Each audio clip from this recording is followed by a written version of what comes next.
ಅಮ್ಮ ಅಮ್ಮ ಅಂದರೆ ಬರೀ 2 ಅಕ್ಷರದ ಪದ ಅಲ್ಲ, ನಮ್ಮನ್ನು ಹೆತ್ತು ಹೊತ್ತು ಸಾಕಿ ಸಲಹಿ ಜೀವನದ ಪಾಠ ಕಲಿಸಿದವಳು. ಅದರ ಅಪ್ಪ ಅನ್ನೋ 2 ಅಕ್ಷರದ ಮನುಷ್ಯ ಮಹಾಸ್ವಾರ್ಥಿ, ಮಕ್ಕಳನ್ನ ಹುಟ್ಟಿಸಿ ಅವ್ರನ್ನ ಸಾಕಾಗದಿರೋ ಬದುಕಿಗೆ ಬೆನ್ ಮಾಡಿ ಓಡೋದನು. ನಮ್ಮಮ್ಮ ನಮ್ಮೆಲ್ಲರನ್ನ ಸಾಕಕ್ಕೆ ತುಂಬ ಕಷ್ಟಪಟ್ಟರು.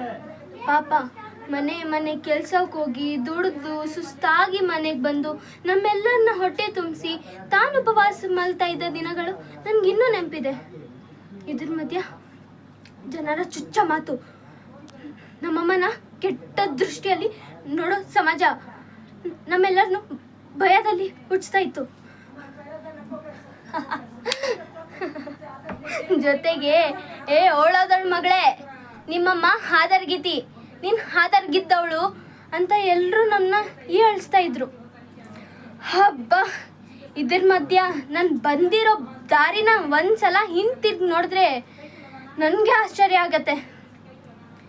ಈಗ ಎಲ್ಲ ಕಷ್ಟಕ್ಕೆ ಮಂಗಳ ಹಾಡ್ತೀನಿ.